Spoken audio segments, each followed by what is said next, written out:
Have any of you ever wanted to take part in an auction but always felt like the process, either online or in person, was all a little bit too daunting? Well, I actually felt exactly the same way with that.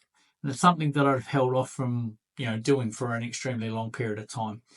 That being said, I finally dipped my toe in the water and jumped in and took part in an online auction for some Lego sets. Now, at the start of my Project 50K journey, I promised all the Lego centrics out there that I would share the ups and downs, the goods and the bads of this process, and hopefully we can all learn through this process together. So far, I haven't had too many losses, which has been good. That's all changed with this online auction, though. I made quite a few mistakes in the lead up to the auction and even a number of them during. So I wanted to share my experience with everybody here, so hopefully you can learn from my mistakes. In saying that, though, I was actually still able to get quite a few wins out of the auction, which was awesome. I was able to pick up some great Lego sets and I was able to make a huge profit out of the sets that I purchased. So make sure you stick around to the end of the video. I can run through the wins at least. And I can show you kind of the good things that I was able to draw out of the experience as well. So let's not waste any time. Let's just get straight into it, hey? So every time I buy Lego sets, I follow exactly the same process because it really helps me get organised in regards to what the sets are worth and what I'm willing to pay for them. The great thing that I was able to do is that because this has become a habit with me every single time I look at buying sets, I followed exactly the same process and expanded it a little bit further when it came to the auction. This really gave me a great way of being able to get organised before the actual auction started, because once it starts, it can be a little bit chaotic keeping track of things. So this is one of the little wins I was able to draw out of it. So let's take a look at the spreadsheet that I would do up every time and I'll explain how I do everything. You can see from the spreadsheet that I've got here in column A, we've got all of the set numbers. Column B, we go through and add all of the names of the sets. I never used to do this originally, but it's something that I've changed because when I go back to look at things, let's say in the negotiation process, it gives me a much better reference point to go back to. You can see here in column C, this is the retail cost of all of the sets. And then in column D, we're looking at the current market value. I do make some amendments to this depending, because there are at times when I'm purchasing sets, I might be picking up multiples of the one set. So what I'll do is just put a quick formula into the end here that calculates, how many sets and what the value is. I do that for the retail cost and I also do it for the current market value price, just so that I know exactly where I sit with it. So when I was scouring the internet the other day, I came across a auction website, and they just so happened to be having a bulk lot of Lego sets that were being sold. All up, there was about 60 lots in total, totaling well over 150 sets for sale. So I got to work on the spreadsheet and I started to collate all of the information. Now, this did take me a few days to put together, but the time and effort that I put into it at the start, I think well and truly paid off for me in the long run. So let's take a look at the spreadsheet and I'll explain to you in a little bit more detail how it worked. So this time around with the spreadsheet, it was a little bit different. I needed to make a few additions to make sense during the auction process. We've got the lot numbers for the auction over here in column A this time around. Column B, we've got your set numbers, names of the sets over here. We've got your retail cost in column D, current market value in E. I repeated that over here in column F, because then what I could do is I could put a grand total at the bottom of the spreadsheet so that I knew the exact retail cost of all of the sets involved with it. What I then did is I went through and I worked out what my bid cap was going to be on each of the sets. And this enabled me to stay organized. And during the process and even in the lead up to the auction, you can see over here there's a couple of sets that even prior to the auction, the bid cap that I'd set here in column I, the current bid exceeded it. So that enabled me to take all of this information here that I was keeping track of in regards to set price, bid cap, and what the current bid. I just removed that information straight from the spreadsheet, and it enabled me to keep track of what the sets were that I could actually buy, and I could forget about the ones that were already sold altogether. So this process really helped me stay organized in the heat of the auction. It can get a little bit chaotic trying to keep track of things. And I think that unless I had that ability to be able to just take sets that were off the market to me individually and just completely take them out of my equations and consideration, really allowed me to dial in and stay focused on the sets that I could purchase. And it really helped me throughout the auction process. Now, from the start of my Project 50K journey, I promised that I'd keep you guys up to date on the wins and the losses that I've had throughout this process. I've been lucky enough to not have too many losses so far, but I certainly took a few L's this time around. Now, instead of treating them like mistakes and a negative part of the experience, I really want to focus on the lessons that I've been able to learn from them instead, because at the end of the day, mistakes are only mistakes if you continue to make the same ones over and over again. So let's take a look through what I was able to learn and the lessons that I was able to take out of it. A man who has committed a mistake and doesn't correct it is committing another mistake. Mistake number 1, I didn't read the fine print. Now, as a newcomer to auctions, I wasn't aware of such a thing called a buyer's premium. What is a buyer's premium? It's an additional charge that goes on top of the winning bid that is paid through to the auction company. In this auction, the buyer's premium was 22.5%. So for example, if my winning bid was $100, the amount that I would need to pay would be $122.50. I only discovered this after I prepared my spreadsheet, so I had to go back and reduce my maximum bid amounts accordingly. So the lesson I've learned from this one, make sure you read the fine print. Make sure you go into the details of all of the expenses that are involved in an auction process so you understand exactly what the process is going to cost you. Mistake number 2, I was way too conservative with my reserves. So I set my reserves in this auction way too low. I'd set some of them as low as about 25% of their current market value. The reason for that is I really started to get spooked by the number that was coming up at the bottom of the spreadsheet. With so many lots available, the retail value of all of them ended up being roughly about $12,000. It was a little bit over, but close enough.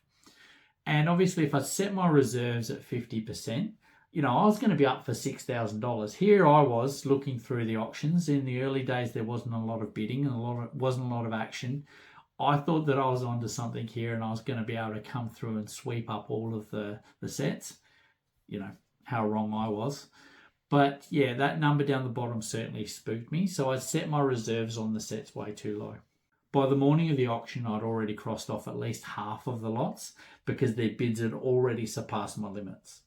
So the lesson learned out of this one is that Lego auctions aren't a secret gold mine for Lego investors to take advantage of. The reality of it is that there's plenty of savvy buyers that are taking part in the auction that are all got different reserve limits that they're willing to go up to scoop up a bargain. The other side of it too is that there's a hell of a lot of collectors that are in there that are willing to go right up to retail price and sometimes over for really sought after items. Mistake number 3, and I'm embarrassed to say this one, I actually missed the start of the auction. Now, in my professional life, I've worked in sales for over 20 years, and one of the very first lessons that I've learned is the 6 Ps. Prior preparation prevents piss poor performance. So the lesson I've learned on this one is pretty simple. Just set yourself an alarm so that you can get a little bit of a reminder in the lead up to the auction and you can prepare yourself before it all starts. Mistake number 4 can possibly even be a continuation of mistake number 3, but I didn't set aside enough time to manage my bids throughout the auction. This auction started at 6 p.m. on a Wednesday, which just so happened to fall right in the middle of dinner time with my family. I really wish that I'd set aside a bit of time so that I could actually sit there and be engaged during the auction process. To make matters worse, I set my bid limit below the actual max bid, and because I was tied up and wasn't able to log back in and adjust it, I potentially lost a few of the lots. Now, I still might have lost them in the long run because people still could have continued to increase their bids and they may well have gone above my maximum that I was willing to go to anyway. But I had absolutely zero chance of winning it because I wasn't actually actively managing the bids at the time. One of the great things about this auction was that you did in the background have the ability to set a maximum bid limit that you're willing to go to. And all that happened then is that, let's say somebody had a bid at $40 and your maximum was $100. When they put in their bid at $40, instantly your bid would come in over the top at $41. And then if they put in a bid at 50, instantly you'd come in over the top at 51. So on and so forth, right all the way up to $100.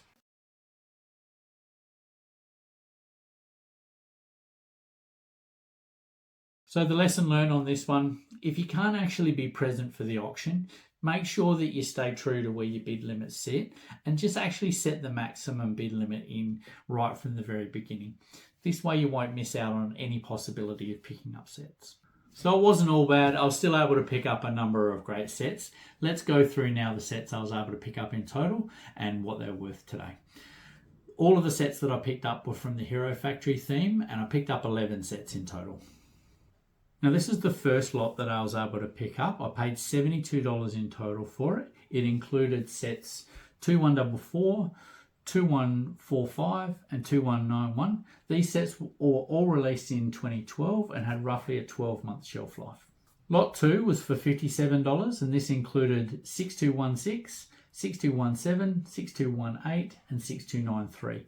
These were released in December of 2011 and they had a shelf life of about 7 or 8 months. Now lot 3 I picked up for a very low price at $31 and it included set 6200, 6201, 6202 and 6221. Sets 6200 through to 6202 were released in December of 2011 and all had an 8-month shelf life, while set 6221 was released in July of 2012 and retired in December of 2013, giving it roughly an 18-month shelf life. Now, because I needed to add the buyer's premium to these sets, you can see here that for lot number 1, I ended up spending $88.20, $69.82 for lot number 2, and then $37.98 for lot 3.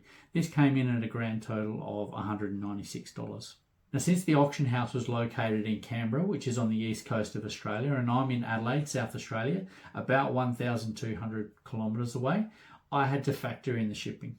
So the freight on each of these sets you can see came in at $22.67. The way the auction works is you just have to add the freight to each of one of these lots that I purchased. So what I was able to do in the days after the auction is get in contact with the auction house and their freight department.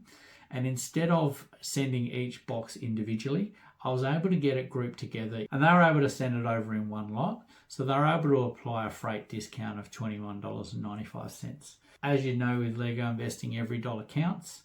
Now the grand total came in at $242.06 after I took into account the buyer's premium and all of the shipping costs. Now here's where the real fun begins. Make sure you're sitting down for this one. For all 11 sets that I purchased in this auction, I paid $242 in round figures. Their current market value today sits at $1,356, giving me a staggering profit of $1,114 on all 11 sets that I purchased. Now let's take a look at my Project 50K journey so far. I've purchased a total of 63 sets and invested a total amount of $1,662. Now the current market value for those sets sits at $5,865, giving me a grand total profit of $4,203 today, which is awesome. I'm super excited about that progress that I've been able to make so far. I feel like I'm well and truly ahead of schedule. You know, my goal is to be able to invest $25,000 into the sets and have a portfolio of $50,000, so doubling my investment. So like I said, I'm well and truly ahead of that, which is awesome. Now, I'll keep you guys up to date with every step of this process. A great way for you to stay up to date is by liking and subscribing to the channel. Hit the bell notifications to stay up to date with new videos as they're loaded. Thank you all for coming along for the ride with me on this one. To stay up to date with my latest video about information about the Death Star releasing later in the year, keep an eye on this video here. And then over here we'll be releasing my latest video in the coming days, so you can click on that one to stay up to date with my progress. Thank you all so much for joining me on my videos. It really does mean a lot to me. Thank you for all the comments too. I've loved interacting with the people that are following my videos, and it really kind of fuels the fire to keep going with this one. So I'm really looking forward to seeing you in the next one.